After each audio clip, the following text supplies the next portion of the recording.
Okay, with that, we will begin with our first speaker. Our first speaker is Cheiko Keigi talking about Tokyo Rose. This is not Yoko Ono. Mr. Chair and members of and the guests to Speakers Bureau. This is Aiba Toguri. She was crying for help. Why was she crying for help? She was caught in this World War II frenzy. She was arrested once in Japan and again in the USA, United States. As a gift for graduating from UCLA, her parents bought her a trip to Japan to visit her sick aunt. A few years after her arrival, the war broke out. As she did not have a proper passport, she could not get out of the country, and she missed the boat.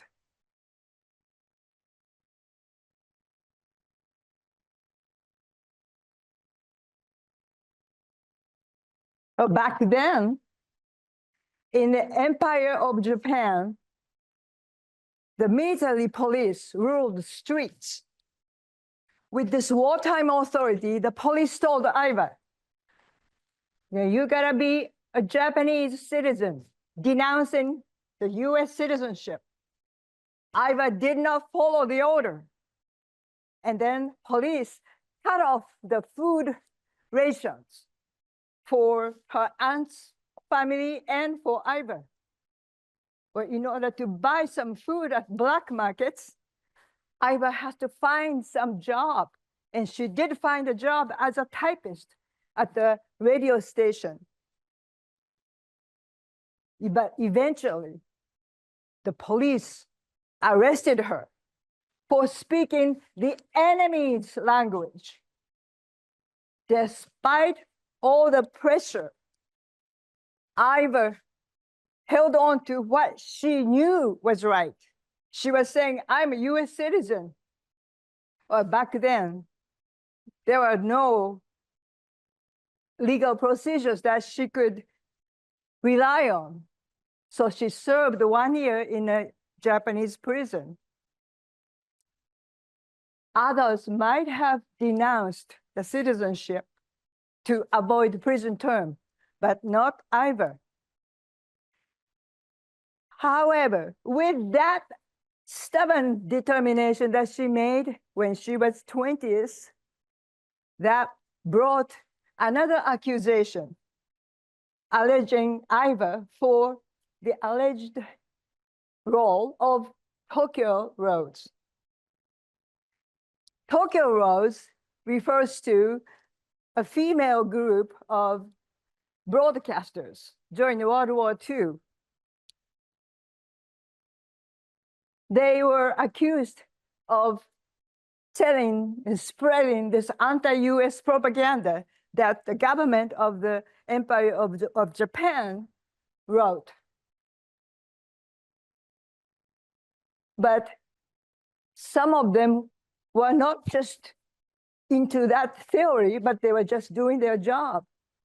But US politicians and press viewed those Tokyo Rose as evil because they were spreading this anti-US propaganda, and they considered doing so was serious crime.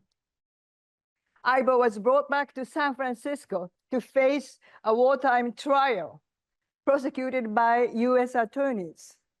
During the trial, witnesses lied about Aiba, saying Aiba broadcasted this anti-US propaganda. They themselves were afraid of being accused, and they made a deal with prosecutors to avoid prison term. At the end of the trial, Aiba was found guilty of treason and sentenced to a 10-year prison term in a US prison and $10,000 fine. And on top of that, though, she lost her US citizenship that she cherished all throughout her life. After serving 6 years out of 10 years, she was released for her good behavior.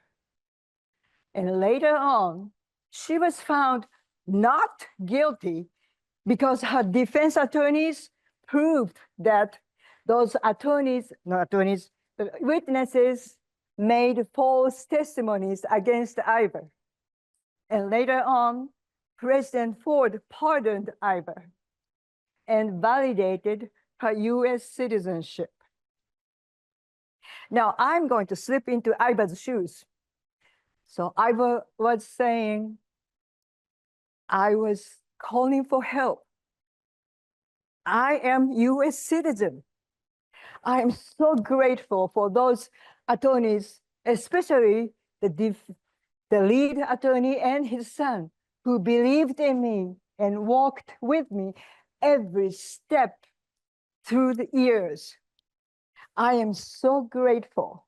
I'm so thankful for Chair to let Chieko speak about my story. Thank you, Tom.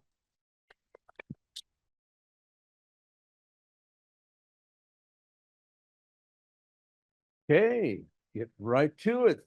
Speaker number 2, Rosario Sharon Carrillo. I have been told not to say any more than that. Sharon? In Mexico, traditionally, girls are not encouraged to go to school past the 3rd grade, sometimes not to attend school at all. You may have heard about the name Claudia Sheinbaum Pardo. She made news recently. She became the first female president in Mexico.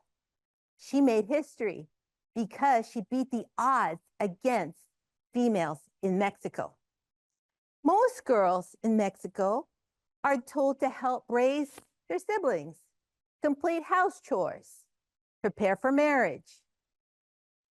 Often their parents won't even let them step out of their home for fear that suitors might approach them and woo them.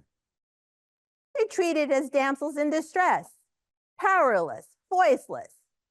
It's a bit hostile in Mexico for girls.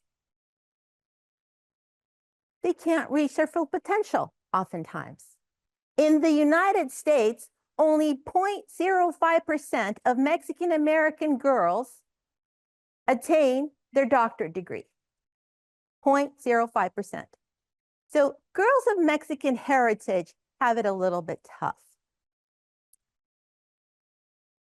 It's hard for them to defy the shackles of gender oppression. All right, now that I've provided you with a bit of an overview of gender politics in Mexico, I want to talk with you about one particular little Mexican girl. And for this, we're going to do a little exercise. Close your eyes. No cheating, Tom. Jeremiah, close your eyes. People on Zoom, you too. It's being recorded, so I'll know if you didn't follow instructions.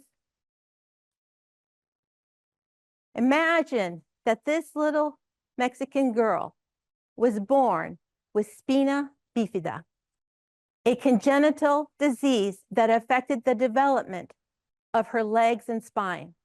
Imagine that she was raised in the middle of the Mexican Revolution, all that turmoil and upheaval. Imagine that she developed polio at the age of 6. To top all things off, imagine that she experienced a devastating bus accident. This accident was so severe that many people died. They thought she was going to die. She broke her pelvis. She broke her ribs in that accident, but she survived. It affected her illness, her existing illnesses, and magnified her chronic pain for her entire life. Okay, open your eyes. What do you think happened to this little Mexican girl? You think she retreated to a dark corner full of self-pity? No. She earned admittance to the most elite, prestigious, male-dominated high school in Mexico City, and she graduated from this school. One of the few girls to do that.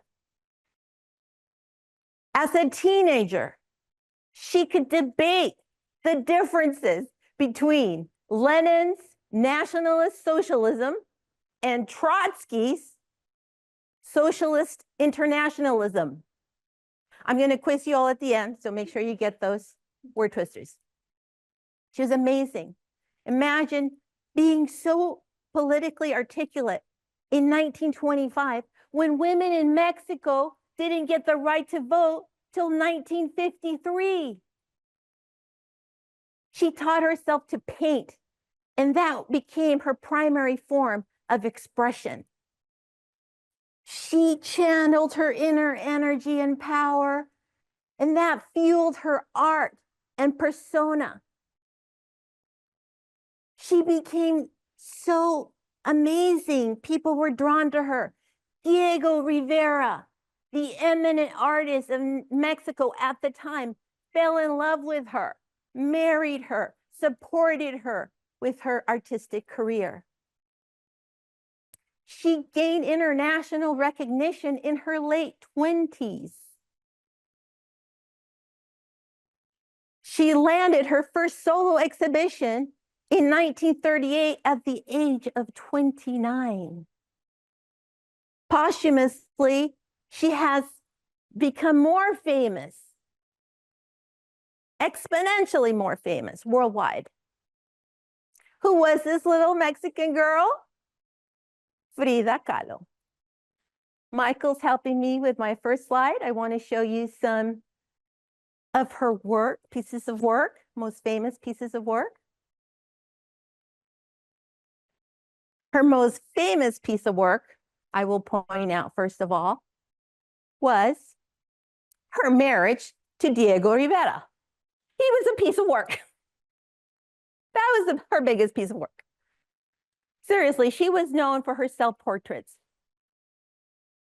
With her paintings, she dealt with issues of race, class, and gender. She also addressed Mexican culture and society. Next slide, please. The picture that I want you to remember is this one. I want you to look at her stance, her posture. Look at that dignity, look at that strength. Look at the way she looks straight into the camera, right at the entire world, as if to say, yes, I am crippled. Yes, I am a little Mexican girl. Now, watch me shine. The next time you are feeling down,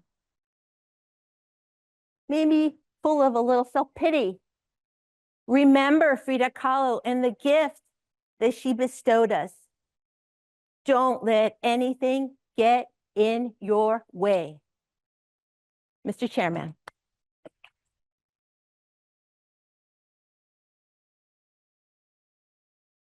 Speaker number 3, Al Batinga, Francisca Cabrini.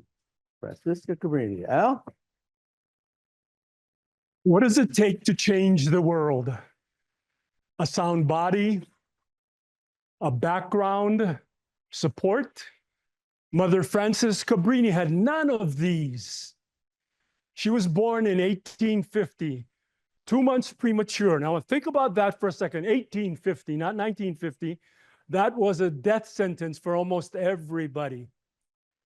She was given bedridden symptoms. In other words, you're going to raise yourself, your 13 siblings, by the way, 3 of them died before they were 10. Her parents died when she was 20. At the time, she was 20. And she was confined to bedridden status simply because it being 1850. Now, what would you expect from somebody in that state? She did not buy into it. They used to sit at the dinner table and have conversations, and they would talk about China, Far East. And she was in Italy, and she started dreaming about moving to China to help as soon as she could. So as soon as she had the age, she joined an order, or she tried, and they said, nope, too frail, no constitution, unhealthy, can't do it. Waited a short time later, she tried again. Nope, can't do it. What would you do? What would I do? So many people would have quit. She said, okay, I'm starting my own order. And she founded a very famous Catholic order. And she was getting ready to move to China, very excited. And all of a sudden, the Pope 13 said, no, wait a minute. Mother Cabrini, I want to talk to you. And they started having conversations. And the Pope says, no, we're going to send you to America. I've got all these letters here that say there's millions of people out of work in New York. They're suffering from employment challenges. They're suffering from food issues. They're dying over there. So instead of going to China, you're going to go to New York. And although she was saddened, she realized that they had different plans for her. So off to China she went. And by the way, she almost died as a youngster on from drowning. And so she was deathly afraid of the water. But she boarded a ship to cross the Atlantic to come to New York. And as soon as she stepped off the ship and started going to the head person of the diocese there, the father said, no, you can't, because she saw her frail condition. And she says, there is no room for you here. This is what he was told. She was told. And firmly, as she would establish through the years, she says, no, I'm staying. And she built her first orphanage there in New York and moved that forward. And so, by the way, 1889, she was 39 years old by that time, and she was given 2 years to live. She had all kinds of issues with her lymph nodes and all kinds of things that they probably didn't even know what they were at that point in time. And 2 years.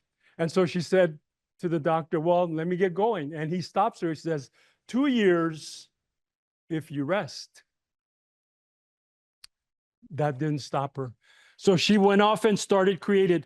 And she said, as she built her first orphanage, she didn't have any money, so she started hustling and started knocking on doors and started talking to donors, all against the diocese, by the way. They were not happy with her. And she hustled, knocked on doors, persuaded donors, went into the streets with the people, with the slums. And wherever she got rejected, she got turned down, she continued to build anyways. By the time she was done, there were hospitals where there was sickness. There were schools where there was ignorance. And there was orphanage where there was despair. She would not stop. Mother Cabrini was a force of will. She crossed the Atlantic 24 times despite that fear of water. In fact, she had a ticket on the Titanic, but she decided not to wait for that, and she took an earlier ship, which obviously was a good thing for her. She traveled through the United States, South America, Europe, founding hospitals, schools, orphanages, over 67 of them. She was an entrepreneur on top of all of that. She fought for immigrants all over the world, and her 67 companies were all run by women globally. And in 1917, exhausted, she passed away quietly, 28 years after she was given a death sentence of 2 years. So she lived another 28 years moving forward. But her mission did not die with her. Today, her institutions still stand. Her legacy still shapes lives. And in 1946, she was the first United States citizen to be canonized in the Catholic Church. So the lesson for us all, especially me, what does Mother Cabrini teach me? There are weakness is not an excuse. Obstacles are not dead ends. That the world changes when one person refuses to give up. She had every reason to quit, but she didn't. So I asked myself, what's stopping me? If a frail, sickly woman, rejected, ignored, and counted out, could move mountains, then what excuse do I have? Mother Cabrini's life was a testament to tenacity, faith, and fearless action. And if I take just a fraction of her boldness, her courage, her relentless commitment to her mission, there's nothing in the world that I can't do.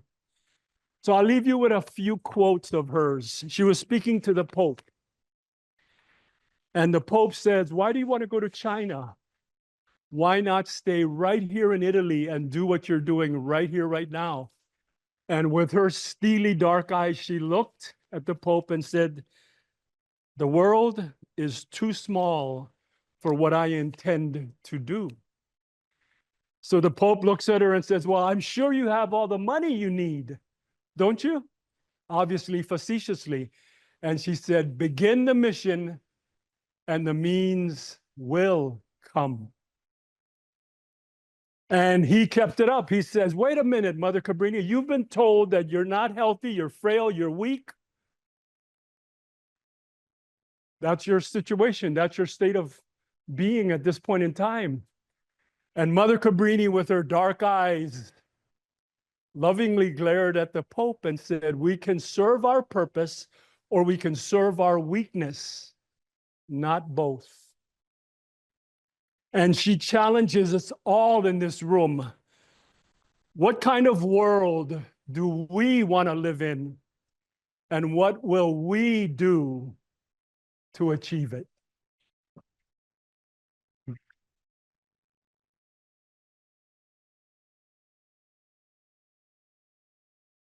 Speaker number 4, Michael Alexander Harriet Tubman.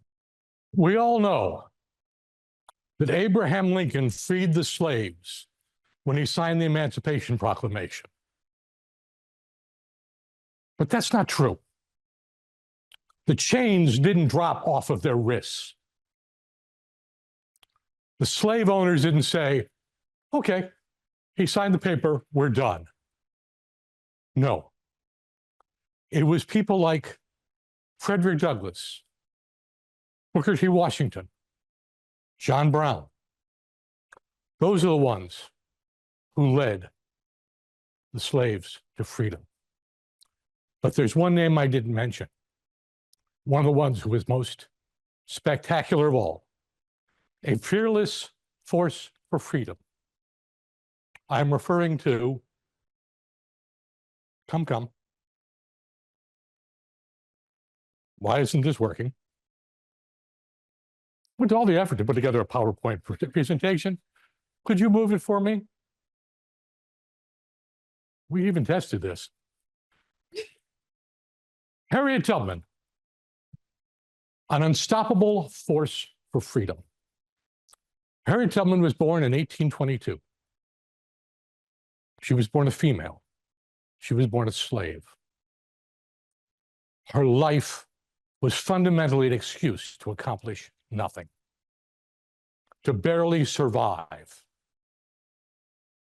But that wasn't Harriet Tubman. Harriet Tubman decided that there was more to life than that. Tubman wasn't her maiden name. She married John Tubman. But at the age of 27, he was a free Black man. She was not. She was a slave. She'd put up with it all. But one day, she moved. At the age of 27, she'd been hit by a major weight, struck in the head. She had crippling headaches. She had fainting spells. She still escaped.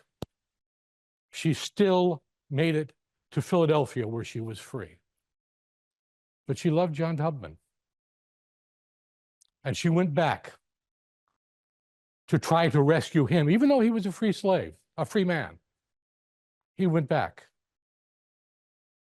despite the brain damage,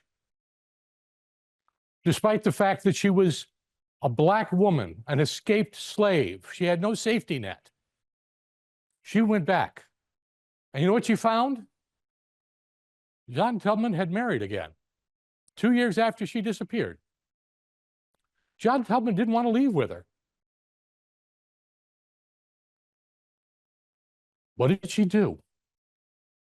She accepted it. But she didn't leave alone to go back to Philadelphia. Oh, no. She took slaves with her. They rode along the Underground Railroad. Now, that's not a railroad. There was no rails. And the people who led them through that path, the conductors, through the secret way stations and whatever. She went 13 times, not once, 13 times back to the northern states where they weren't necessarily free because of the Dred Scott decision and the Freed Slave Act. She took them all the way to Canada in many cases, but she always went back. She took 70 slaves with her. She could have quit. She'd been deserted. She was in pain. She always went back because this was more important to her than just safety and calmness. She was the first U.S. woman to ever lead an armed raid. Not the first Black woman, the first U.S. woman, period. And at the Battle of Combahee, she led an army and rescued 700 people in one night. Did she quit despite her pain, despite the emotion, despite her birth situation? No. She had something more important in mind. Do you? Are you giving up? Or are you going to take things that are more important and keep going? She didn't stop at freedom. She fought for justice for everybody, for everyone, because that was her mission. That was her goal. And she did whatever she needed to do. And when the war came to an end, by the way, did she say, I've accomplished it, we're done, finally? No. She started to fight for women's rights, women's suffrage. She continued to work for the cause of equality and freedom that were the goal of her whole life. She established an old folks' home.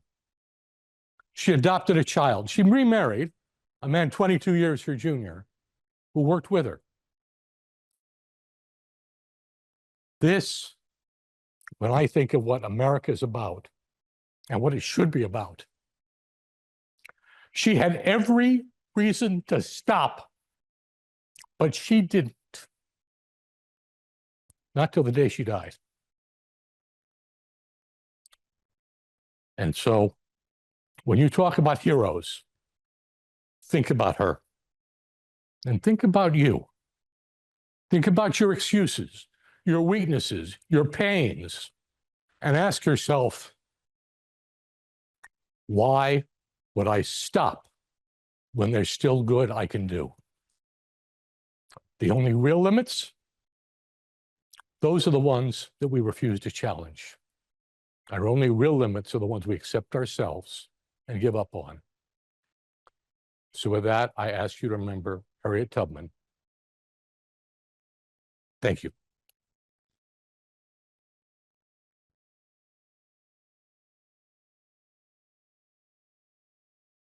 Speaker number 5, Rochelle Harrison, Maya Angelou.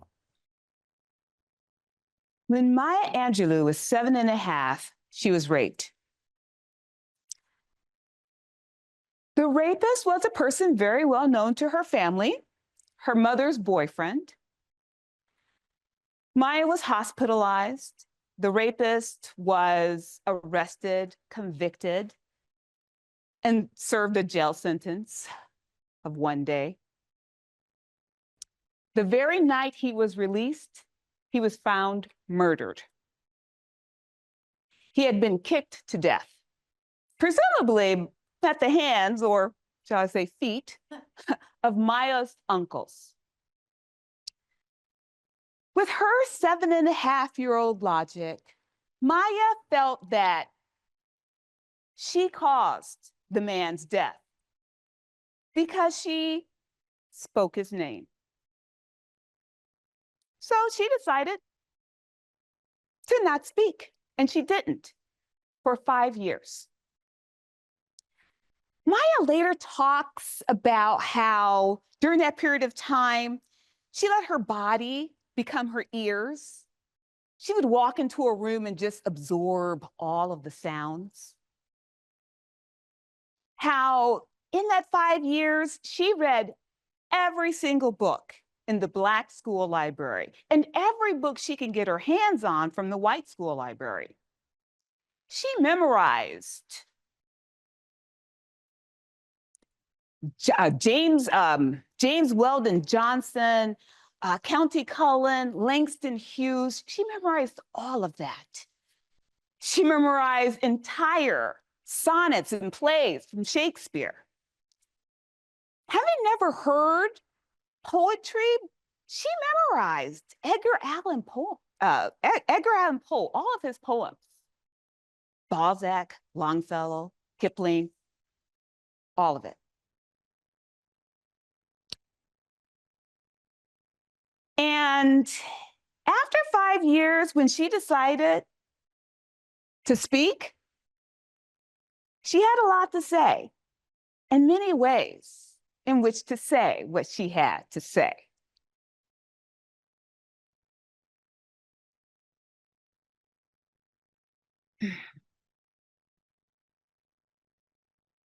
With that, in that kind of evil, which really is the most unspeakable type of evil, the rape on the body of a young person, it typically oftentimes creates this cynicism. And there really isn't anything quite as tragic as a young cynic. But Maya believes that she was spared that. She was spared that, and she was actually healed by her self-imposed silence, because she was able to draw from human thought, human disappointments and triumphs, enough to triumph herself.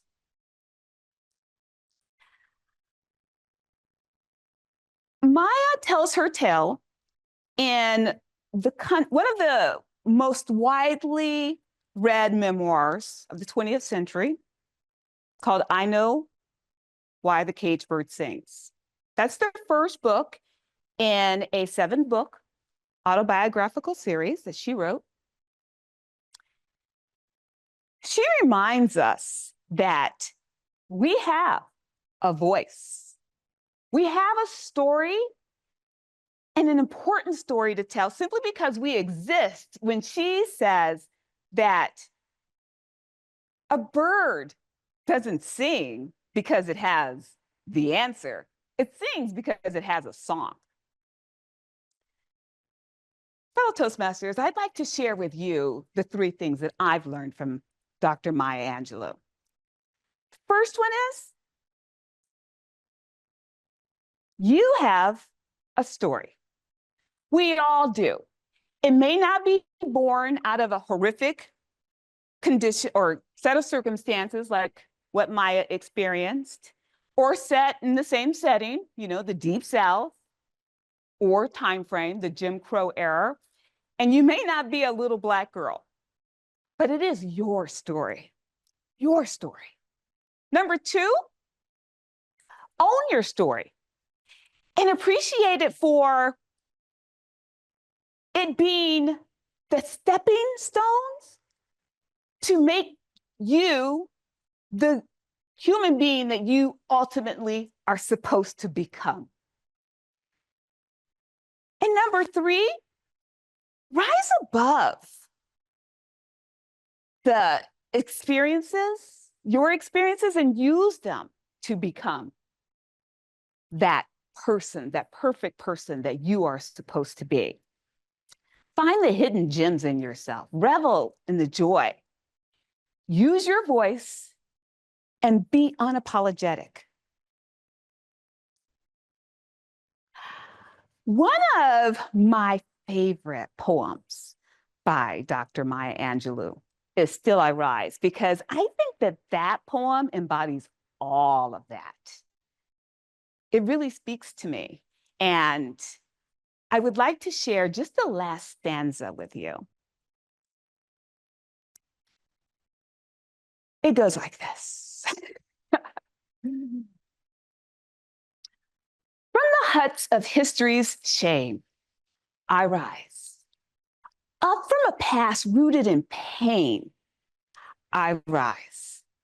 I'm a black ocean, leaping and wide, welling and swelling. I cast in the tide, leaving behind nights of terror and fear. I rise into a daybreak that's wondrously clear. I rise, bringing the gifts that my ancestors gave. I am the hope and the gift of the slave. I rise, I rise, I rise.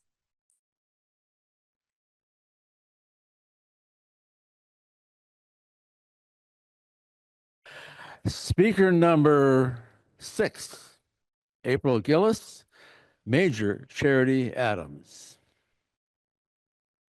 No male, no morale. No male, low morale. This became the cry of the women of the 6th 888 male platoon. Major Charity Adams led the women of the 6th 888 platoon in World War II. The significance, you may ask? During World War II, there was a 3-year backlog of mail that could not get to our soldiers fighting on the front line. 3 years, a backlog of mail, 17 million pieces of mail. Now, if you have a family member who's in the service, or if you've been in the service yourself, or maybe you've gone off to college, imagine not hearing from your loved one for 3 entire years. Major Charity Adams was tasked with the impossible task of removing this backlog of mail. There were 855 women of the 6th 888 platoon who were sent to Europe, the first all-Black female platoon that was sent to serve overseas in World War II. Imagine mothers, fathers, wives, siblings, and dare I say, Dear John letters that were never delivered for these 3 years. Now, what's the significance of Major Charity Adams leading this? We're not talking about today. We're talking about World War II. During this time, the Army was segregated. Major Charity Adams was born December 5th, 1918, in Kittle, North Carolina. She was born to parents who believed in education.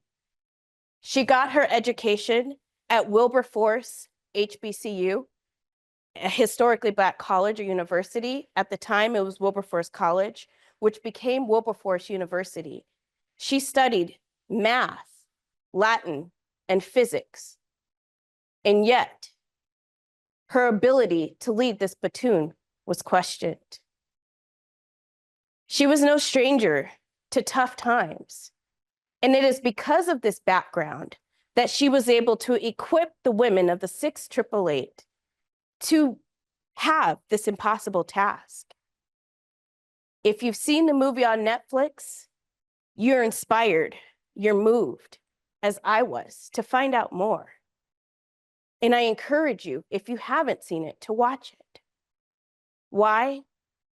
For me, something finally made sense. My entire life, my father, a Vietnam veteran, every day would ask, "Did you get the mail? Did you get the mail?" He called today. "Do you know where the mail key is?" And I never understood the significance. Mail call. It means the world to those overseas. Today we have electronic communication, email, snail mail, Instagram, or instant telegram. But during that time, that was their only means of communication. Major Charity Adams and her platoon were sent overseas, not because it was believed that they could do it, but because every other resource was sent to other parts to serve in the war. She wasn't afraid of people doubting her. She encouraged her ladies, and that's where they had the motto, low mail, no mail, low morale. They understood that as women and Black women, they were doubted, but they were there to serve their country. They were given 6 months to clear this backlog of 17 million pieces of mail. After putting together their systems, they did it in 90 days. After they cleared the backlog in Britain, they were sent over to France to help clear the backlog there as well. This is, again, significant because the morale of our US soldiers was on the line. In the midst of the war, in World War II, race disappeared with the work of Major Charity Adams and the ladies of the 6th 888. I wear this bracelet today as a reminder that September 16th is the 6th 888 day of remembrance in the United States. I had no idea that we actually have a Remembrance Day for the ladies of the 6th 888 Battalion. After Major Charity Grant, who served in the Army, the Women's Army Corps from 1942 to 1946, because of the work they did overseas, she received a promotion and finished in the Army as Lieutenant Colonel Charity Adams. She later left the Army, got married, had kids, and went on to continue her work in education. But I implore you to think today, next time you go to your mailbox, or next time you're going to send a card to someone in an e-card, think twice about sending them an actual card. Next time you see a veteran or you see an opportunity to send mail to our veterans overseas, think twice about participating, because you just never know what that mail call can do for our men and women who are bravely serving overseas so that we can have the freedoms that we enjoy today. So again, the women of the 6th 888, led by Major Charity Adams, no mail, low morale.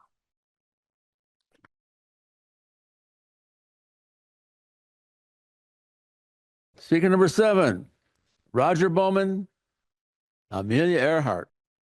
In June of 1928, Amelia Earhart was the recipient of a fantastic ticker tape parade in downtown Manhattan, followed by a celebratory meeting with the President of the United States in the White House. Amelia had shot to fame as the first woman to cross the Atlantic as a passenger. Yes, that's right. She didn't fly the airplane. 2 male pilots had. She was celebrated for merely riding in the airplane. And she later journaled that she felt what we've come to know as imposter syndrome.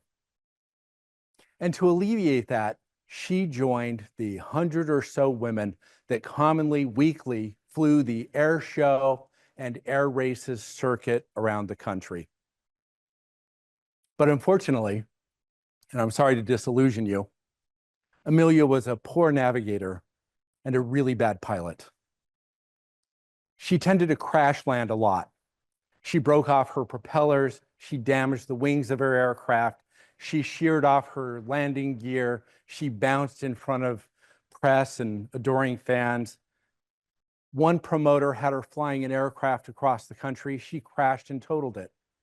They gave her another aircraft. She crashed and totaled that one too. When she was trying to buy a new airplane, the chief pilot for the manufacturer took her up in the air and gave her the controls and was so shocked at her poor flying skills that they refused to sell her the airplane. She even, in her final year, when she was doing the around the world tour, crash landed and sheared off the landing gear, the very Lockheed Electra that she was going to use to tour around the world before she even started the tour. She had to delay her tour a year while it got repaired.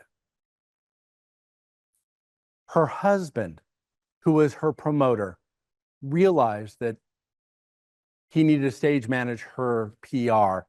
So he had her shift to record setting, where she flew alone. And it didn't really matter how well she landed, as long as she landed, because the record is about something else. And she went on fearlessly to set distance records, altitude records. And yes, she ultimately flew across the Atlantic solo as the pilot. She was the second most famous pilot in America behind Charles Lindbergh. After her disappearance, her best friend eulogized, quote, "There were dozens of more skillful female pilots than Amelia, but forgotten is how Amelia substituted courage for competence to achieve fame." Yes, it was fame she was after. And fame she got through her and her husband. And what did she use it for? She used it for her passion. You see, other women flew a lot, and she didn't. She only flew those special events. She didn't get a lot of airtime. What she did was she did what we're doing tonight. She spoke. She spoke a lot. She was a really good speaker. She gave over 100 speeches each of the 9 years after her first ticker tape and up to her disappearance. In the fall of 1935, just in the fall, she gave 136 speeches. Tellingly, she drove from town to town rather than fly. And what does she speak on? Women's opportunity, women's equality, women's empowerment. At one speaking event, she was one of 4 speakers. The other 3 were the head of the Girl Scouts, the president of Purdue University, and First Lady Eleanor Roosevelt. The head of the Girl Scouts got up and told about how they were preparing young ladies to be good wives and competent mothers. Amelia rose and demanded to know why women could not be commercial airline pilots or otherwise fulfill their opportunities. So impressed was the president of Purdue University that he hired her and named her chief of the Department for Aeronautical Sciences for Women. Purdue University then funded her around the world trip. Now, her guiding principle, as she said herself, women should endeavor to do everything men have done, and occasionally things they have not. Her influence on the speaking circuit was substantial, and it manifested most directly when 4 years after her disappearance, we entered World War II, where because of her pushing and her leadership by example, America trained over 1,000 female pilots as fighter pilots and bomber pilots to test fly to its limits each and every one of the over 300,000 warplanes that we manufactured before those planes got sent into combat. Sometimes our heroes are imperfect, and yet perfect for a cause. Amelia Earhart was fearless Crash after crash, she got back in airplanes.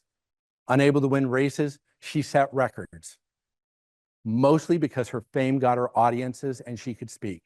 That was her passion. That should have been her legacy.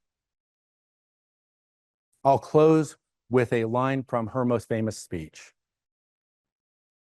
When history records the times we live in, it will remember with supreme significance the physical, psychological, and social changes that women have undergone in these exciting decades. Mr. Toastmaster.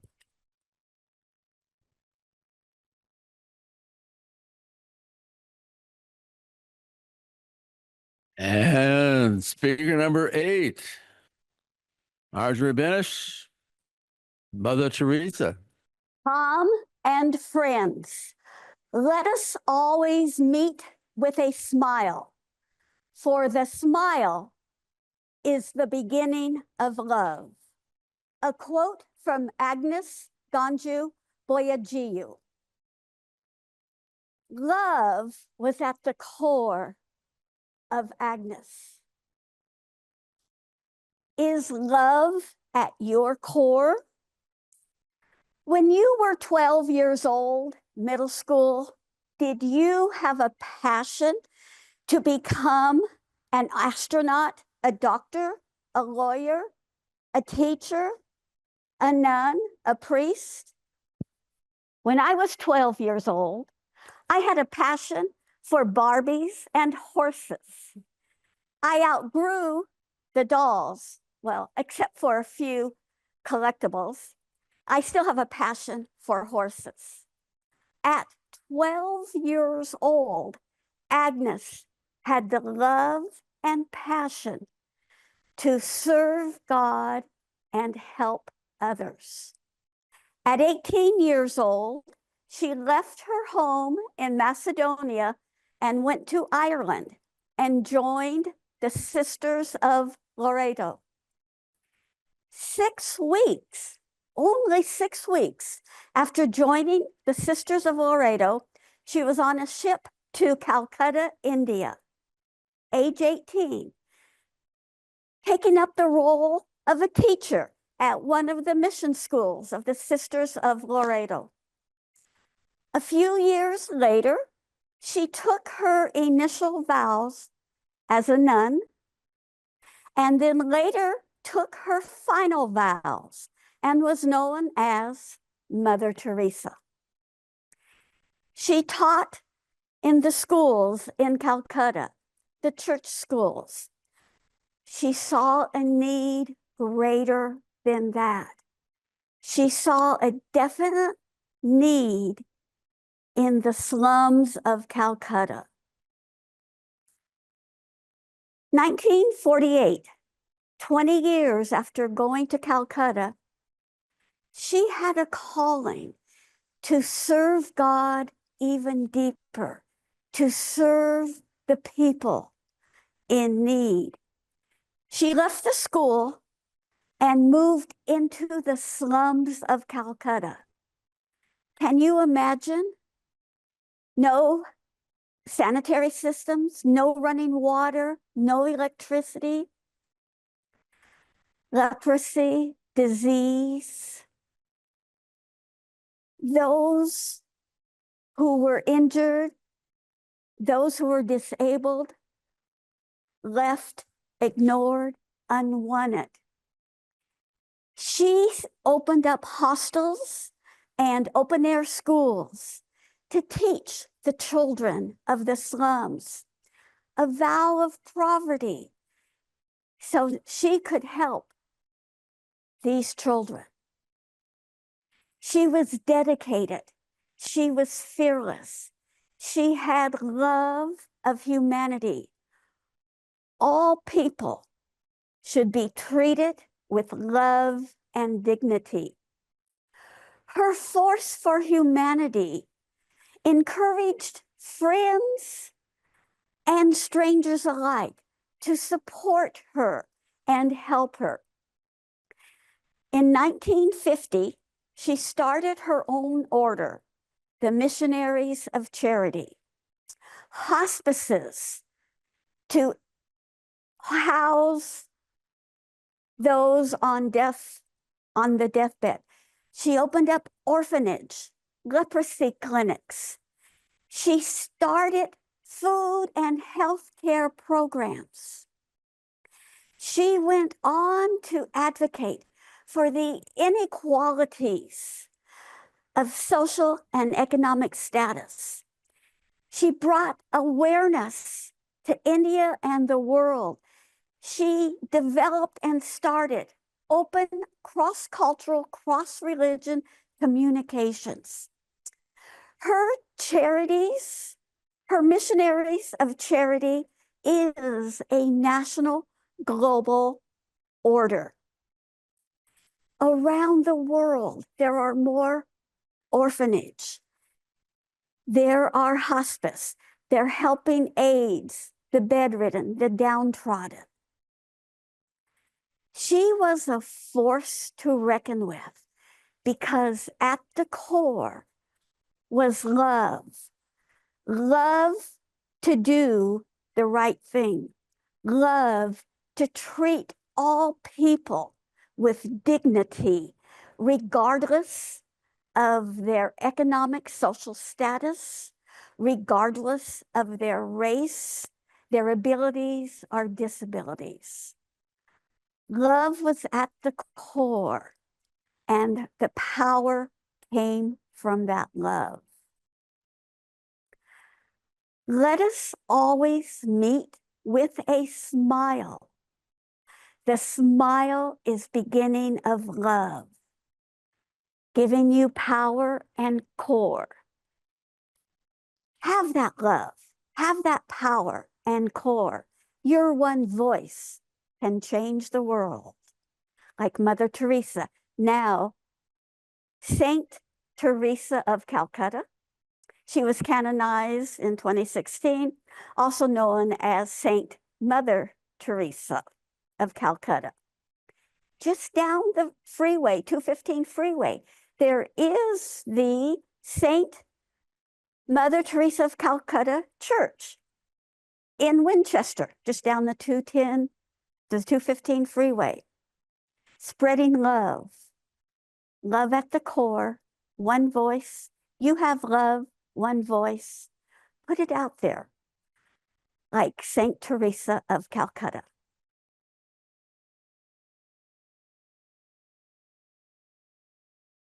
Okay, speaker number 9, Ed Eddinghausen, Katrina Switzer. Katrina Switzer, Ed Eddinghausen. There are 3 undeniable facts. At least in the 1950s, these were 3 undeniable facts. The first one was that no man could ever break the 4-minute mile barrier. It's impossible. If a man could, his heart would burst in his chest. Physically could not be done. And then on May 6, 1954, Roger Bannister ran a mile in 3 minutes, 59.4 seconds. The 4-minute mile barrier had been broken. Undeniable fact number 2, no one could ever fly to the moon and then come back and land safely back on the earth. Because upon re-entry, they would burn. There'd be nothing left. They could not get back into the atmosphere.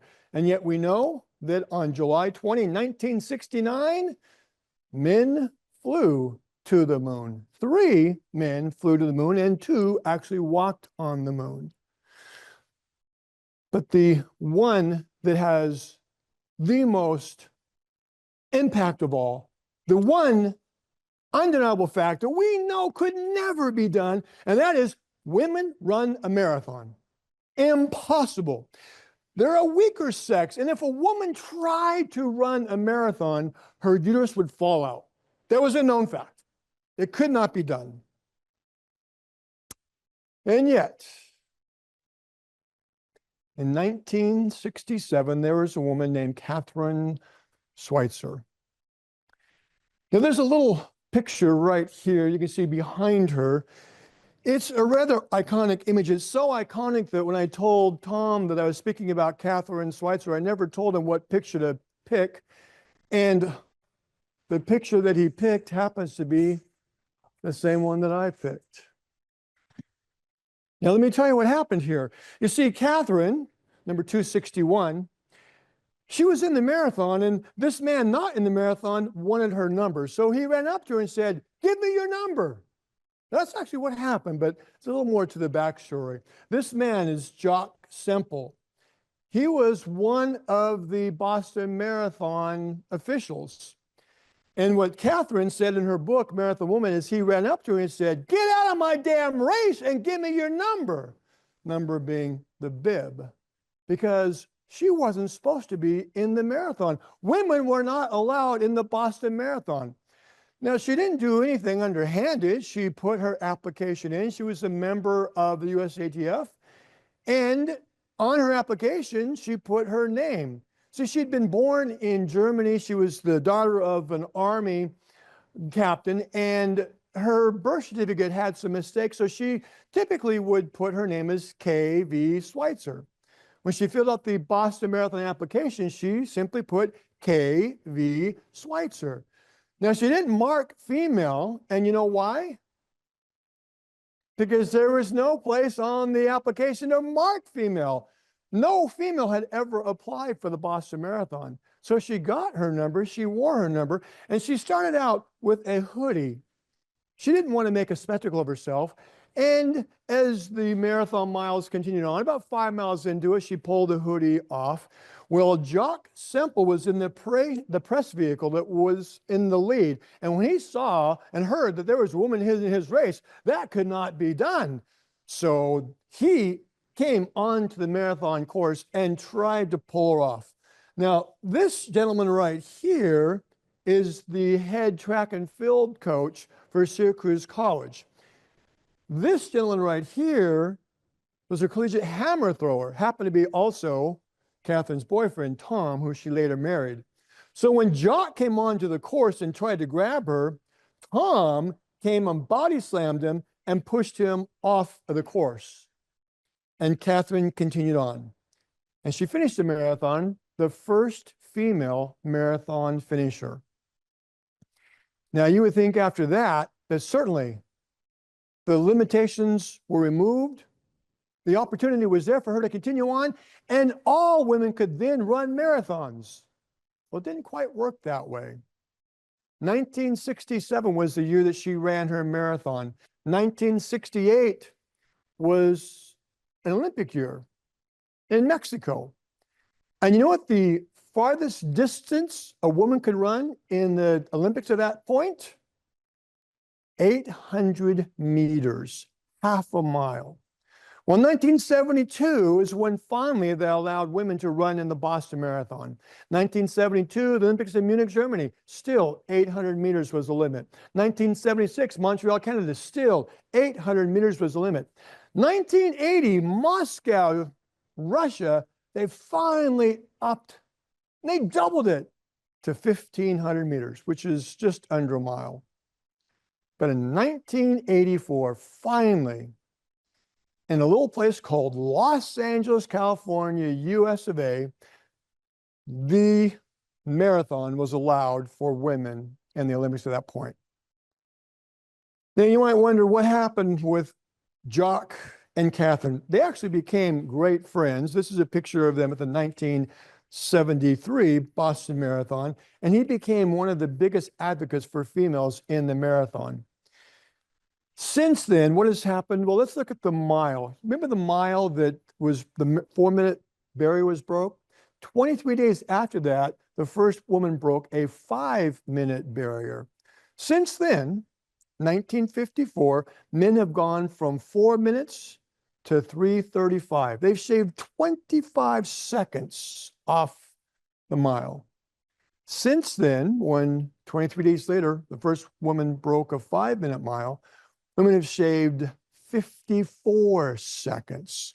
It is conceivable that within the next couple of years, the first female can break the 4-minute mile barrier. What about space? The first man on the moon, first person on the moon was a man, and there have been 12 people on the moon from 1969 to 1972, all men, all American. Sadly, as you all know, our space program didn't go beyond that, and since then, no man has been on the moon. Nobody has been on the moon. But there is a project called Artemis 2. Artemis 2 will happen next year, and the first female will go the furthest distance anyone has gone in space. She'll be part of a team of 4. But Artemis 3 will happen in 2027. There'll be 4 people sent into space.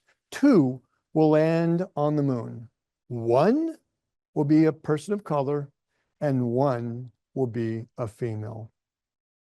Barriers, when man-made barriers are removed, it is amazing what the weaker sex is capable of doing. And you know, Tom and my friends, I have just one word to say when I think about the things that women have actually accomplished, all the things that they've done. The only word that I can come up with is, whoa, man.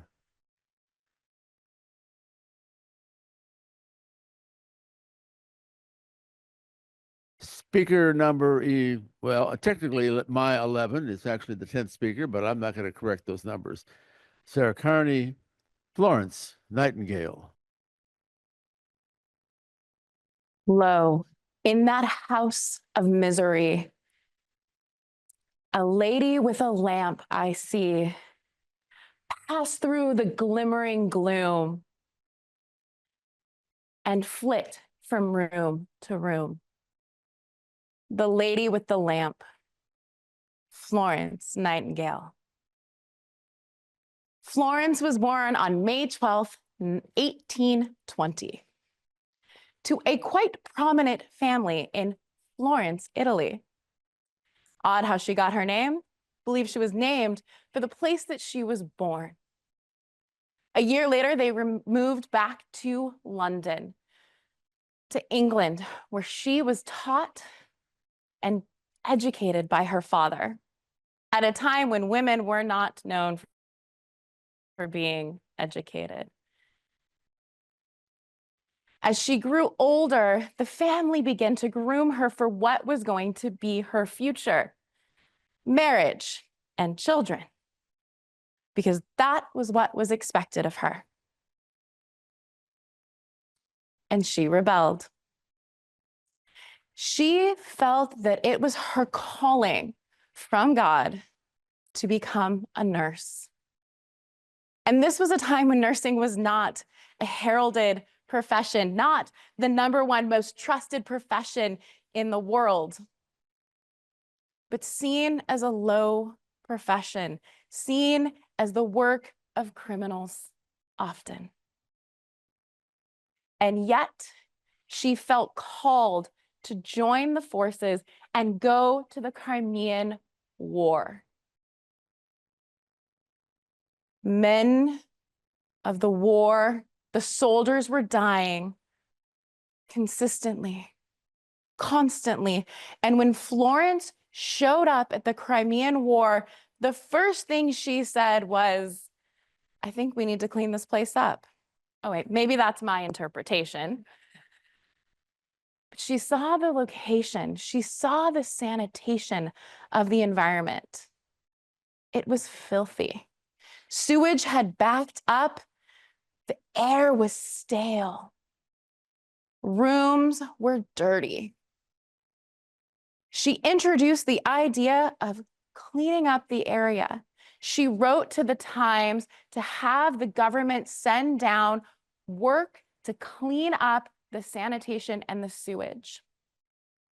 She introduced a very novel idea of washing your hands. Who here has washed their hands today? Good. If you lived through COVID, that should be something that is on your daily routine.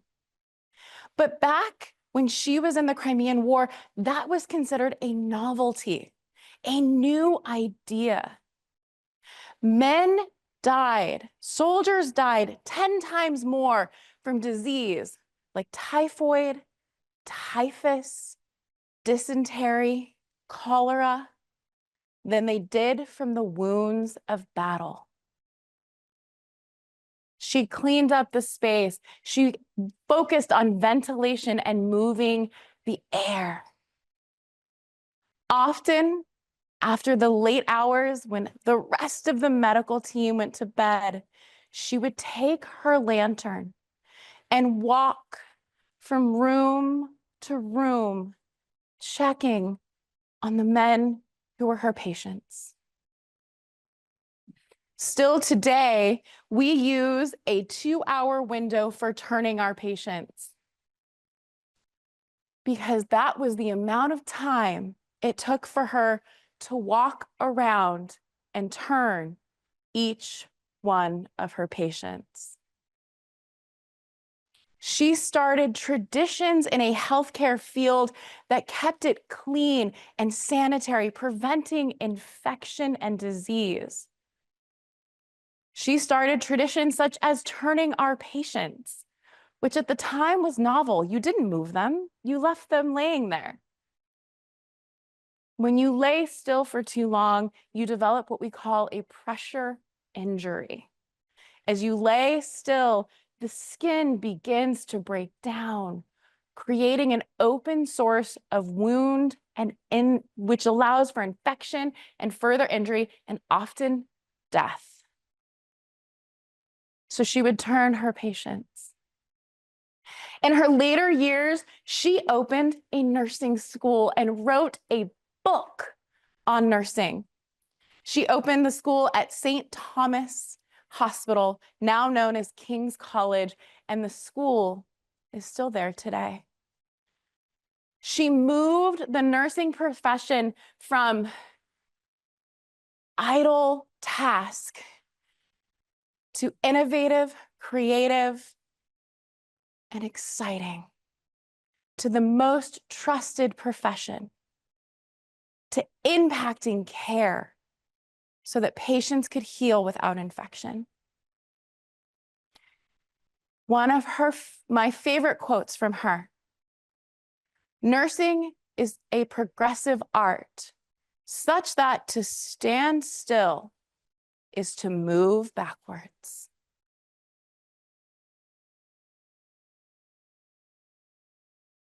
Our next speaker, trying the right spot here, Marilyn Nepke, and we will do a little assistance here. A good photograph is knowing where to stand. No, my speaker didn't say that. That was from Ansel Adams. But my speaker worked with Ansel Adams. Everybody knows Ansel Adams. Dorothea Lange was something else. Dorothea Lange was actually born in 1895, and she lived during the Great Depression era, and did a lot for people, and she knew a lot. Her most famous picture is actually, probably can't see it, is The Migrant Mother, and that was during the Depression. She knew how to get expression and knew how to do anything with people. But I digress. She actually said a camera is an instrument that teaches us to see without a camera. And she said other things too. This is Dorothea Lange. This is actually her camera that she used back in the early 1900s, a Graphics. And basically it's a big camera, and she just looks through it. She had a couple others later on. This is an older pig. At age 7, she contracted polio. Never let her bother her. She just continued on. She limped, but ever. She was born in Hoboken, New Jersey, and her dad left, and then her mom was working in the library, and she would take her to the school every morning. And then finally, when she went to Columbia, she was going to go to Columbia Teachers College, and she did. But a couple of years later, she decided, I want to be a photographer. So she and a friend, and she wanted to go around the world, drove, and they ran out of money in San Francisco, but that was okay because she actually did photography studios and took pictures of the elite. And then during the Great Depression, she decided, you know, she took to the streets and really started delving into the people. And there's one, I guess, on, well, there's one that's well, this is actually a little girl in Oklahoma, but she got the expressions. She got everything from these people, and they let her speak. And she often said that her polio helped her get the pictures because the people that were, they didn't have anything, they saw her and they related to her a lot better. So she was able to do that. She married once. Her second husband was actually Paul Taylor, who was an economist. And so he got her into working with the farm security people, which is actually from the New Deal of Franklin Roosevelt. And so she would take the pictures of the farming, and he would, you know, write it up in the economy, and through that they did a lot of work together, and was, let's see, very, very capable. Then got some other jobs. She was actually a staff writer for Life.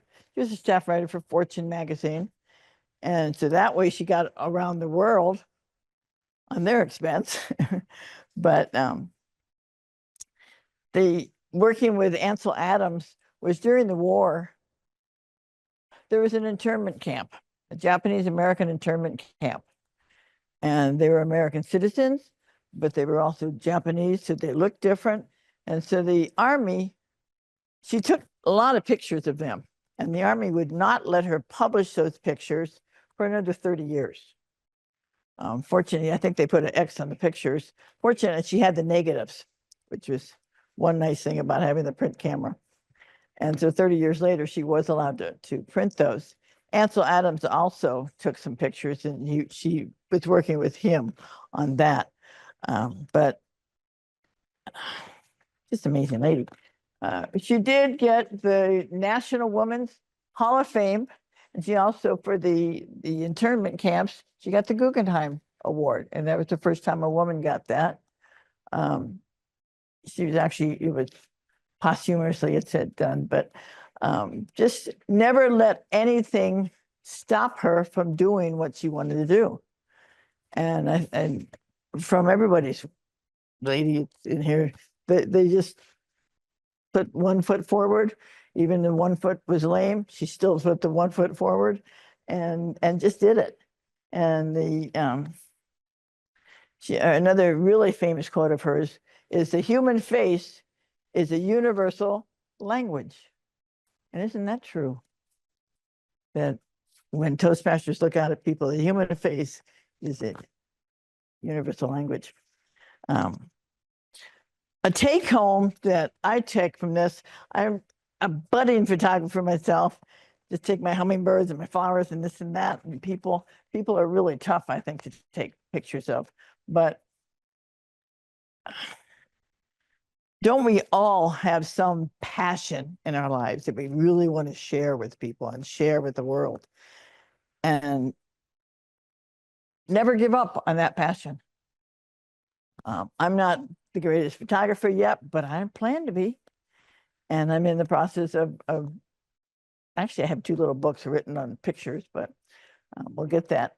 There one comment, and I did share with most people here. If you didn't get one, I'll get you one. I have a photo that I did, but she said that if our work is carry force and meaning, we be willing to go all out. And that's every day. And she did that. She was, you know, she came from meager beginnings with her mom working, and then she went to school, and she just didn't want to be a teacher. But actually, she taught us a lot. And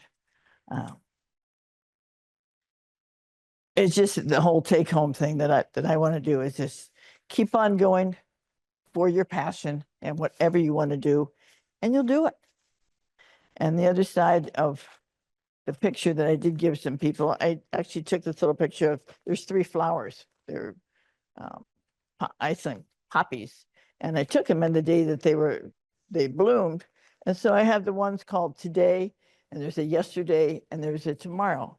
So what we want to do is we take our today and our yesterday, and we make a more productive tomorrow. Mr. Toastmaster.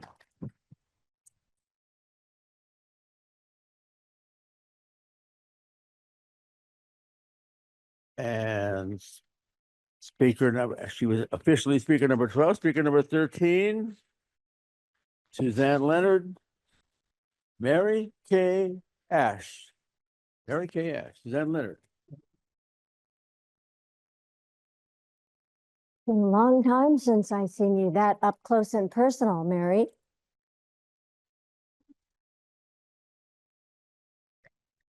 The dining hall doors opened.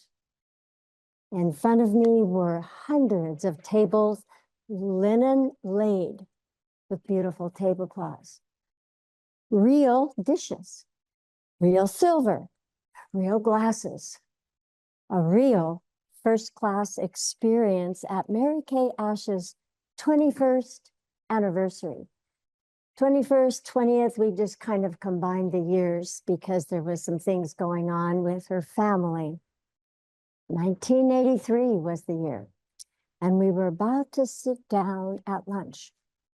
And as I came toward my table and looked at all my other friends who were consultants in there for a very important reason, to find out how to become one of the richest women in the world, to maybe drive a pink Cadillac, and to help women establish something that they've long needed to do, and that's to be a leader in the economic world.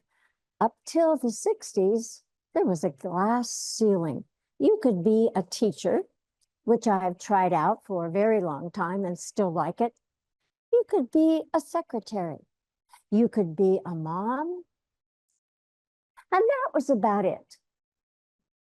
You could switch from being a teacher to being a secretary if you wanted, or just say, I'll just have kids and stay home and cook and do all those other things and not worry about putting on lipstick and makeup. What happened in 1983 to me and for me and all of those? You still can't hear me? Yes, you can. Rob says you can. All right. Can you hear me now? All right. All right. I'll put on that now voice for you. What happened was I realized that Mary Kay Ash, way back when she was her first entrepreneurial experience, walking through Dallas with a wagon and 3 small children as a single mom selling Bibles. Why not? She was a wonderful Christian woman. Why not walk around Dallas and sell some Bibles? After all, I'm a single mom supporting 3 small children, carrying the wagon with the Bibles. Well, that lasted a little while, and she said, I have to do something more. I have 3 children to support. So she found out about a company called Stanley Home Products. Anyone heard of Stanley Home Products? They were around for a while. So Mary Kay joined them. And she did really well because she was well-liked, well-groomed, as you can see, sweet smile, strong, courageous, diminutive body, though, not very big, maybe 5 feet. And she did well.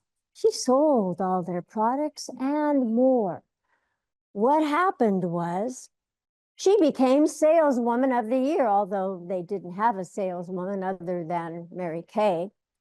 And as saleswoman of the year, she won an award, as you can imagine. A cod fishing light. Dream of everyone on the planet, right? I did really well this year, right? And I have a cod fishing light. something's wrong with this picture. So Mary Kay said, you know, there's something more, and I think I know what it is. I need my own company, and I need to have a product that women would feel comfortable selling, that women would enjoy sharing with other women. So one night she happened to be at those oh so popular parties in the 60s. You remember, and you probably, who still has Tupperware? Of course, they've been around a long time, and all those other handcrafted things you could go to. She was at one of those parties, and they were serving refreshments in the kitchen. So she walked in and listened. And apparently, the hostess of the party had an uncle who had been experimenting with a tanning solution, a tanning cream. And he was finding that it made his leather products very supple. And Mary Kay's thinking, well, I don't know any woman yet that has a face made like leather, but there could be something to this tanning product. So she questioned about it. She got a sample of it. She used it on her skin and felt and looked a little bit younger.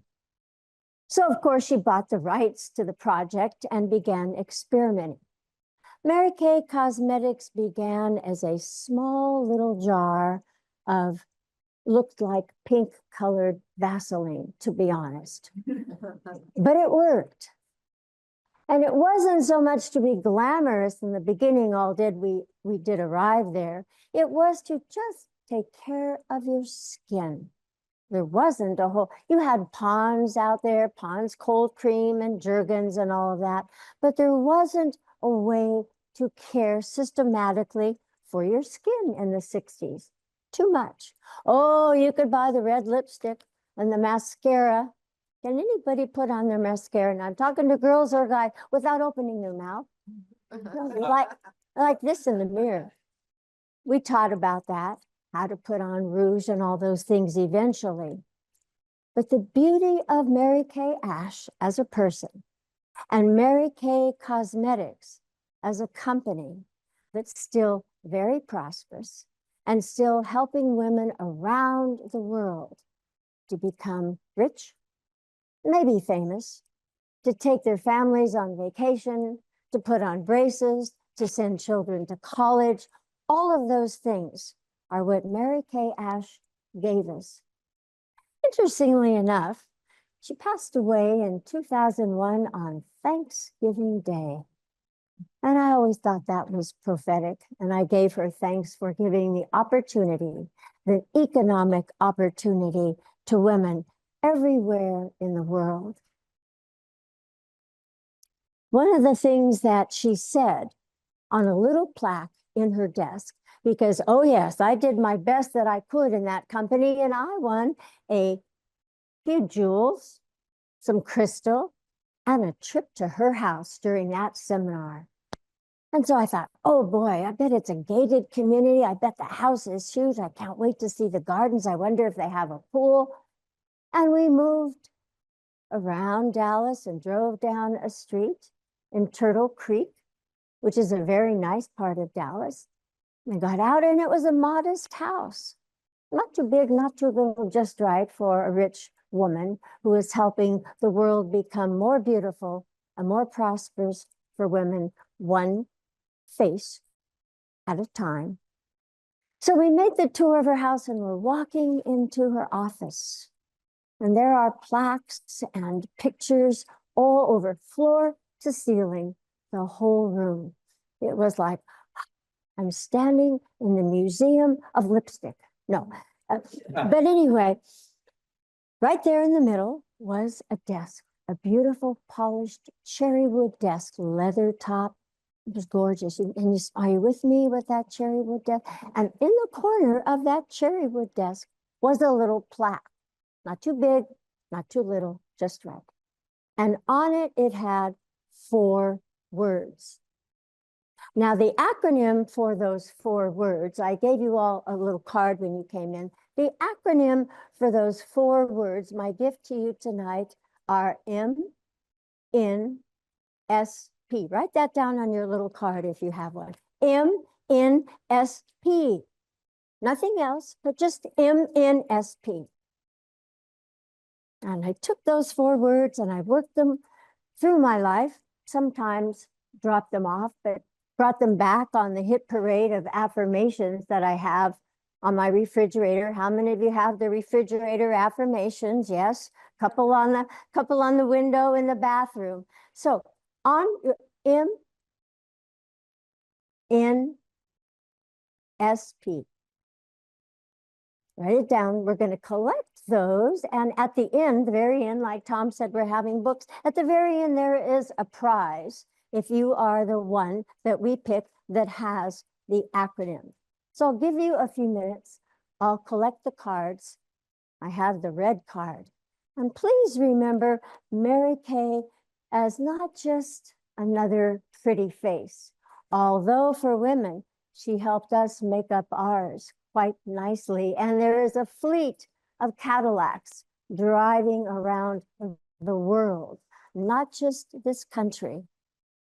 And it's all because one woman went to a party and found some cream and shared the wealth. Thank you, Mr. Chairman.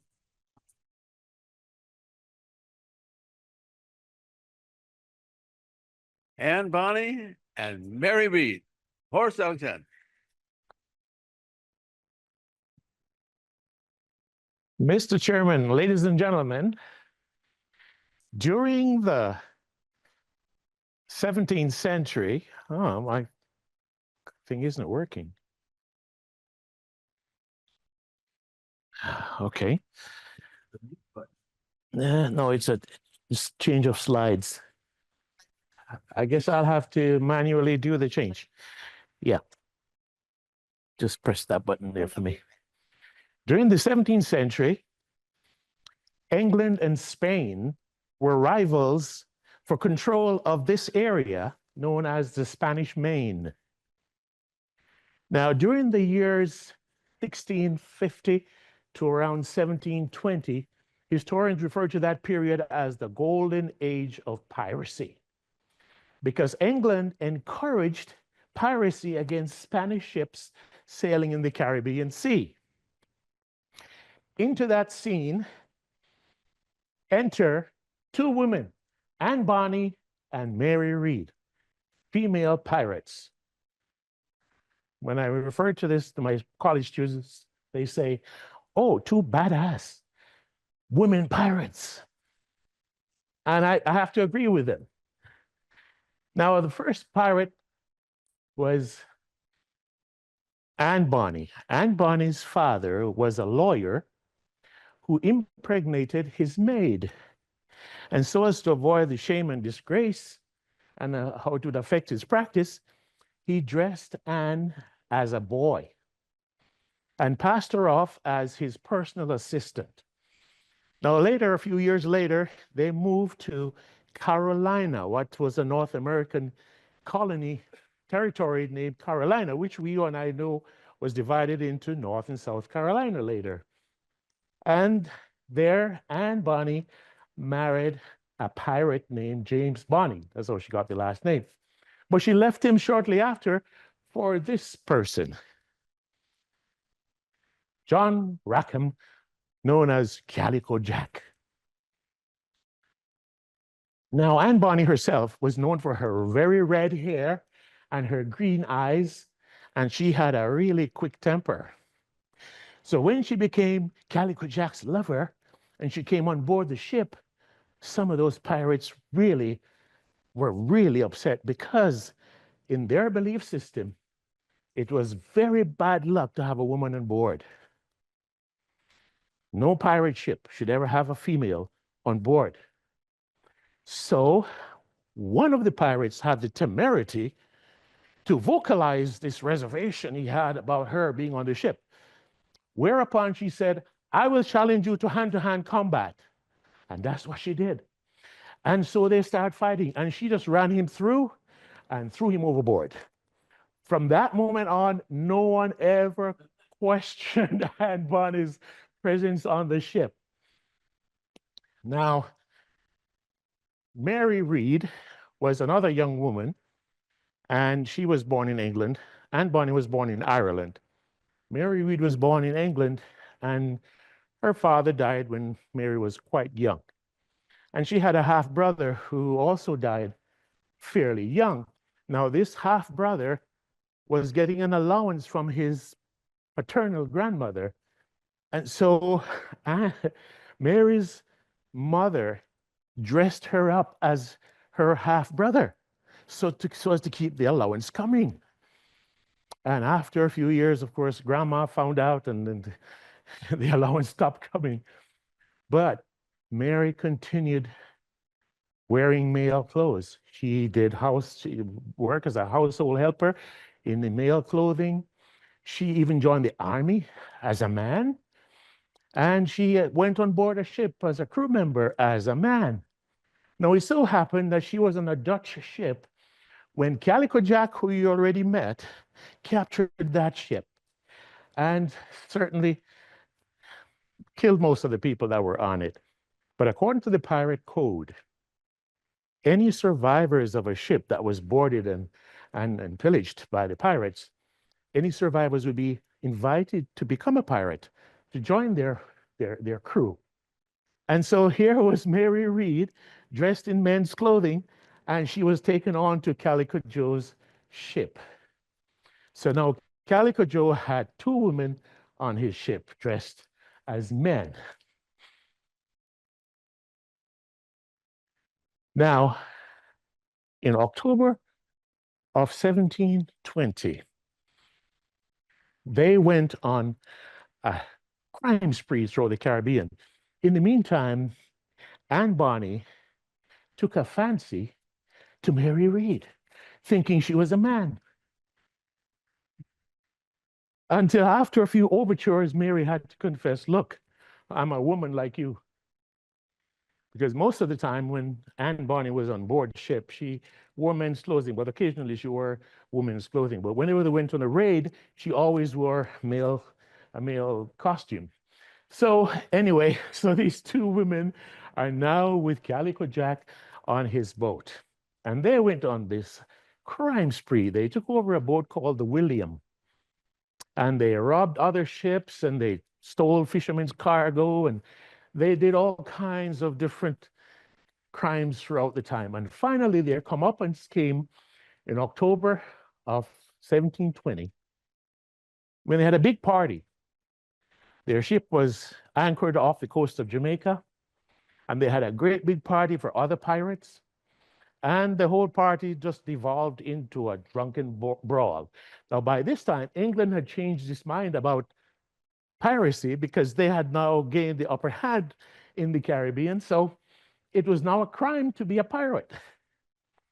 And so while they were out there celebrating, they found a pirate hunter saw their boat and decided, well, this is Anne and together, and go on to the next one. They found Calico Jack's ship and found most of the crew drunk and not being able to defend themselves, so they were captured. They were captured and taken to trial, and they were tried next. Their ship was captured, and they were all taken captive and taken to trial in Spanish Town. Next slide.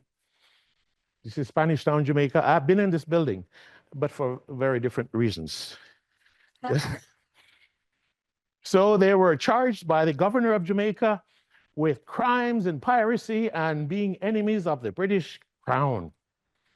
And Calico Jack and 5 of his male crew members were convicted and were sentenced to hanging, and they were summarily hanged.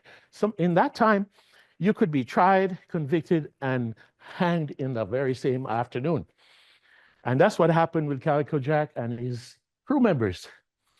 When the women's time came for their trial, they were also found to be guilty of piracy and being enemies of the British crown, and they too were found guilty, and they were sentenced to be hung. Whereupon, they both said, We are pregnant. So the court ordered what is referred to as an inspection. And it was determined that these two women were in their second trimester of their pregnancies. And so they could not be executed right then and there. So they were put in prison. And Bonnie had her child in prison. And she managed to get reprieves after that. And eventually she ended up back in what was in Carolina, in what was called Charlestown, Carolina, which we now know as Charleston, Carolina, South Carolina. And what we know for sure is that she was never executed. Now, Mary Read, she died of natural causes in prison. And she's buried here at the Spanish Town Cathedral, on the grounds of the Spanish Town Cathedral. And so neither of them got executed. These two women, these two women have been overlooked for most of history. If you look in the history books from the 18th and 19th century, they are hardly mentioned. There's not much mention of them at all, not much in detail about them. But in the 20th and 21st century, there's been a resurgence of interest in their story and in what they did. So we have, for example, on television, some of you may have seen Black Sails on Netflix. You might see Clara Paget as Anne Bonny in Black Sails. Some of you might play video games called Black Flags. They celebrate these two women in that video game. There are stamps. Well, this is Jack, Calico Jack and Annie. And the next one, stamps issued by the Jamaican government, memorializing these two women and their exploits. And in England, there is a statue in the city of Berg on the coast, a statue of these two women, highly controversial because it was recently done. But anyway, of both of them. What I do prefer, though, is a statuary group in the Bahamas, showing Anne Bonny and Mary Read having each other's back. These women blazed a trail in a male-dominated arena. And whether famous or infamous, I submit, they deserve their proper place in history. Mr. Chairman.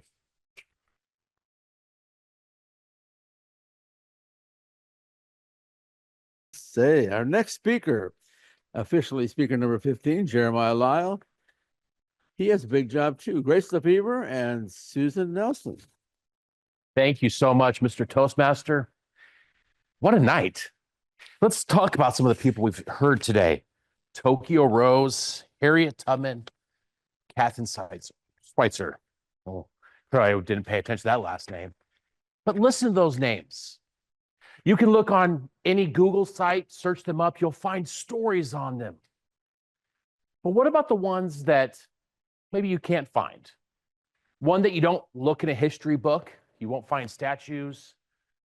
Even if you search their name, it comes up with nothing found. What about those people? Today, I'm going to tell you about two of those people. Not because they didn't do anything spectacular, but because they were local people. They were people that changed their local communities. The first one is Grace Lefevre Bassard. Grace, if you ever got a chance to meet her, she had these really thick glasses, always red or white, very bright. If Grace walked into a room, it lighted 10 shades brighter. Always had these lovely heels on. You almost never found her not looking professional. She was absolutely stunning every time.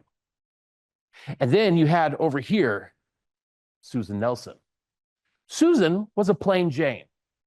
I don't think in all the years I ever knew Susan, I ever saw her wear a dress.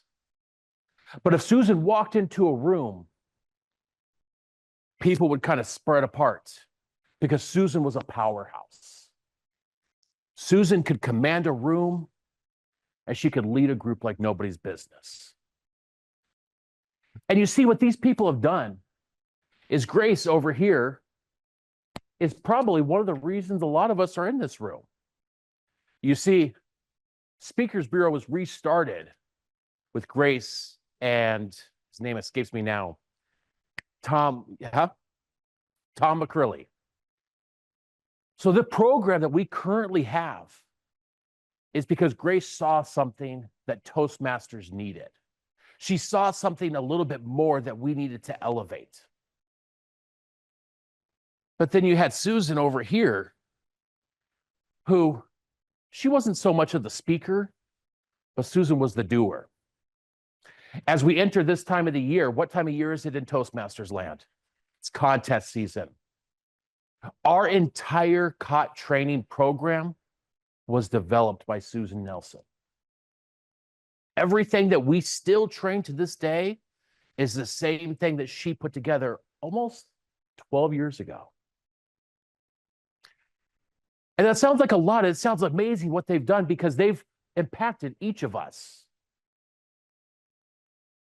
But they also did things in their community. Grace over here cared for everybody. Anybody here in Redlands? Anybody here live in Redlands? We have a couple of you. There was a gentleman by the name of Charlie. Charlie was homeless. And if you went in Redlands, you would see Charlie. He was always pushing his cart along, and he would sleep on the park bench right there, right by the First Methodist Church. Every year, Grace delivered a Christmas gift to Charlie. Most people don't know that because she felt it was so important that he had somebody caring for him during that time of year.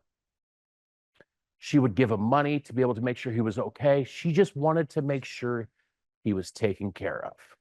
And she didn't do it to tell people about it. As I said, most people never knew. She did it because it was her heart. And then you have Susan, who Susan maybe didn't help in that way, but Susan was the one that would challenge you. Whenever I joined Toastmasters 15 years ago, Susan was my mentor. If I was going a little one way, Susan would want to make sure that you were thinking about the other way. If you didn't agree with something, she challenged you to make sure that you truly believed it.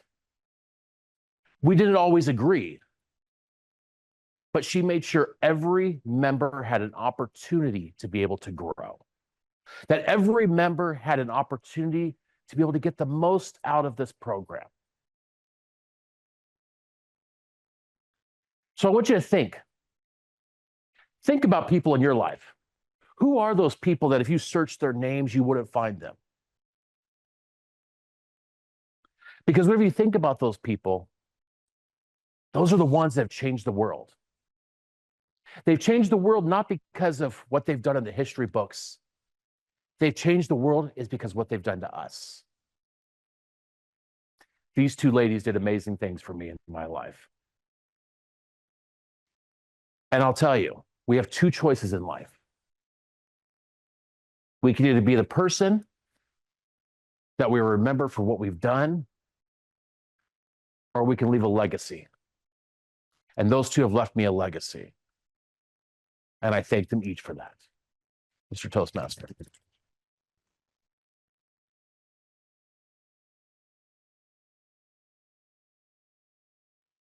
And our final speaker, Deanne Gunneman, Virginia Hall. Virginia Hall, Deanne Gunneman.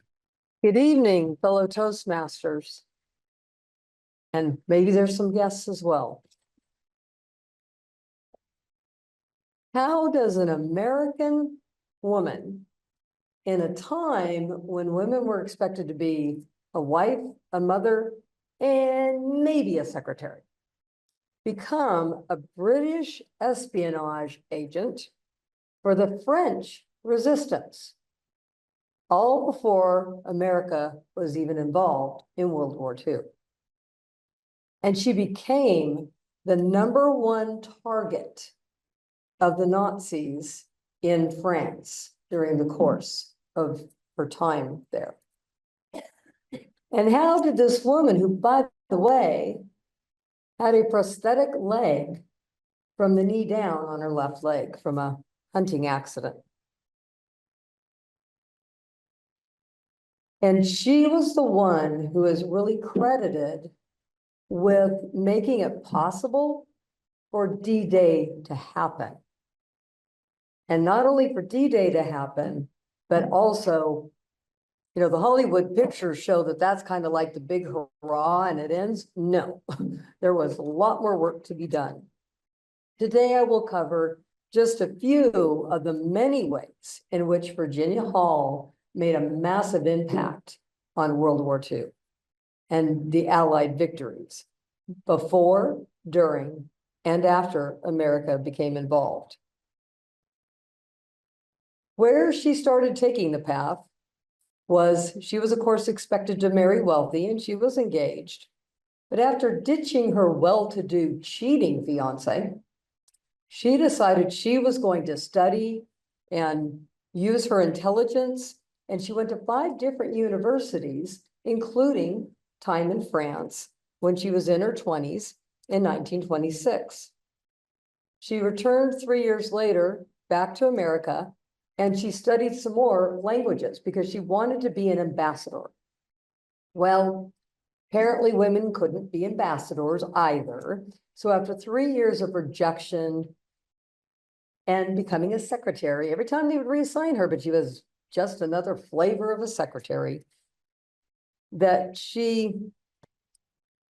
really wanted to get involved because of her concern. She was seeing fascism spreading, and that was her #1 concern. And she could see that it was coming at France, and France had become kind of her second country, and she wanted to be there. She accepted still with the American group, posts in various different countries. And at one point, she ended up in a train station and was chatting up with a guy. And he was so impressed with her that he gave her a contact number for the British Special Office Executives, the SOE, where they were trying, even though the French hated the British at that point, they realized that France was where they had the best chance of making a stand and stopping the spread of the Nazis and the fascism.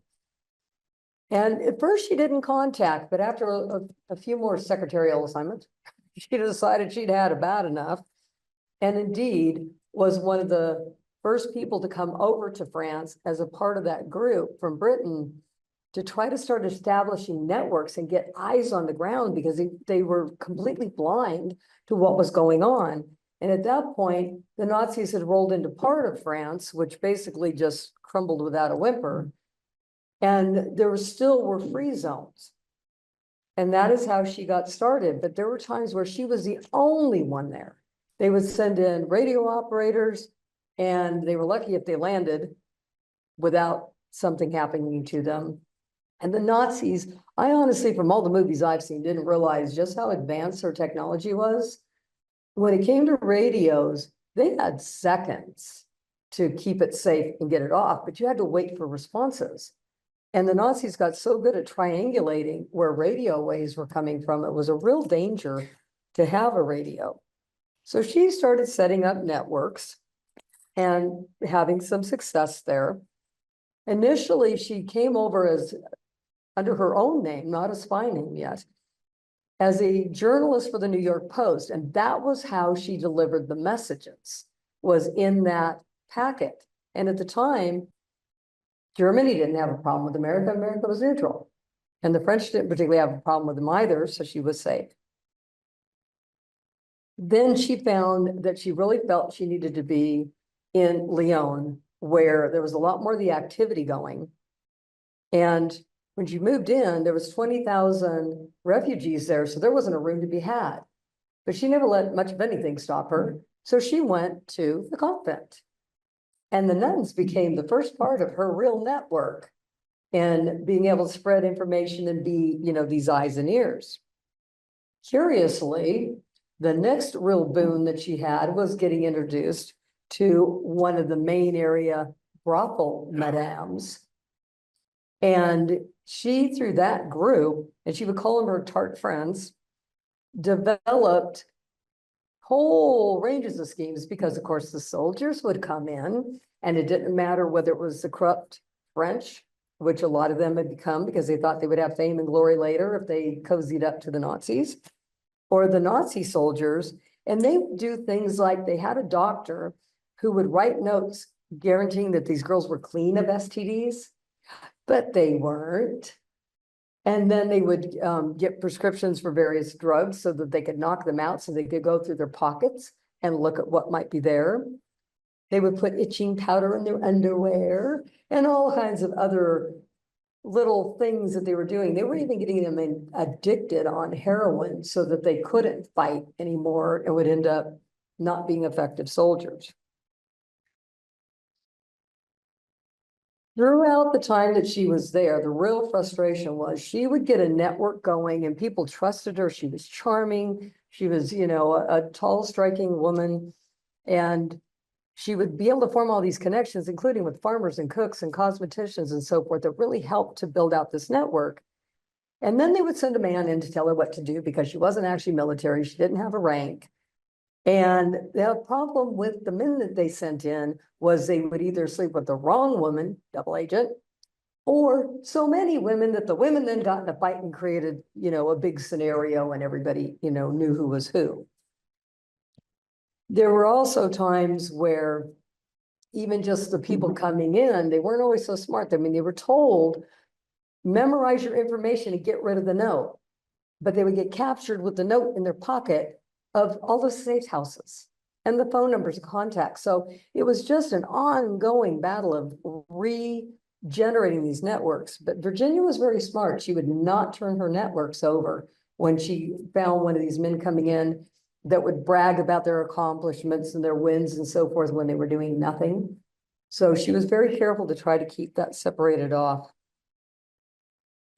There came a point where her cover was literally blown to the point of no return. There was a double agent who had managed to, she was cautious about him, but he just knew so much and he knew all the right lingo and all the right things. And he was pretending to be a priest. And he ended up unraveling and, you know, a lot of people getting thrown in jail and so forth. So the SOE pulled her back and they would not allow her to go back. And then in 1944, Roosevelt started up the OSS, the Office of Special Services. And so she was able to get back into France with them, even though at the point she left, I need to backtrack a second here. When she realized that her cover was blown to the point that she had to escape immediately, it was in the winter. She has a prosthetic leg and she had to climb on foot over the Pyrenees Mountains. She got to the other side, briefly was captured, but escaped, and then got into these other things. So she'd been out of France for a while. So one of the things the OSS helped her with was disguises. And so between makeup and various things, you know, to put on her face, she made herself look like an old woman. They filed her teeth to make her look totally different. And she relearned because Klaus Barbie was after her. He had put out warnings and pictures of her the morning after she managed to start her escape.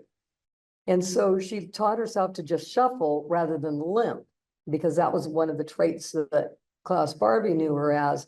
And he was known as the Butcher of Lyon. He was I mean, again, I've seen and read different books and movies, but some of the details in Sonia Purnell's book go to really horrific of what he would do, especially if he caught a woman. And she was the one he was after. She restarted networks. It had much bigger, better thought out. She even had prison guards, the town people, even though they were being paid to turn in everybody. Again, cosmeticians, the prostitutes. She would go in and pretend to be a cook, and she would literally, I mean, she had so many skills, she could keep that kind of cover. And they even had police and German soldiers who were helping them with the resistance. D-Day came along because they finally had enough network and the information going in. And then their job became sabotage. Earlier, they couldn't do much sabotage because if they sabotaged something, then the Nazis would just go and kill so many people that it wasn't worth whatever little thing they'd done. But she was in charge of not only the drops of supplies and such and money coming in, but blowing up tunnels, trains, stopping food, poisoning food, really just hitting them on every level. And she figured out where they were going to go to move their headquarters because the Nazis had so much heat on them. And her group got there first and basically just kind of ruined their plan. She never did this for any kind of glory. She would have loved to have had the authority to actually meet somebody and get the credit for it. But she had many different awards that they at some point tried to give her. If she accepted them at all, it was only in private. And that was just not her driving goal. Unfortunately, so many of the people she worked with, that was their only goal, was what the glory was. She focused on the results and not what was going to come out of it later. After the fact, there were certainly those in power that noted that D-Day would not have happened without her efforts. And she was also instrumental in the complete defeat of the Germans in France because she did not leave after that. When she came back, she was with the CIA.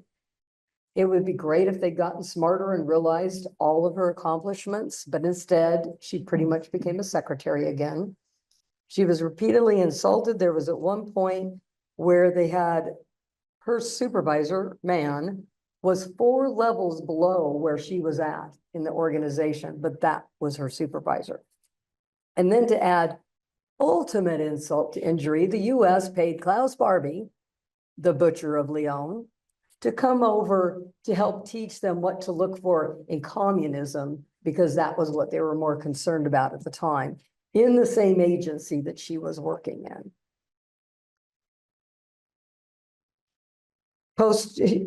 And later they realized she is actually the case that they use to teach about sexual harassment in the CIA at this point.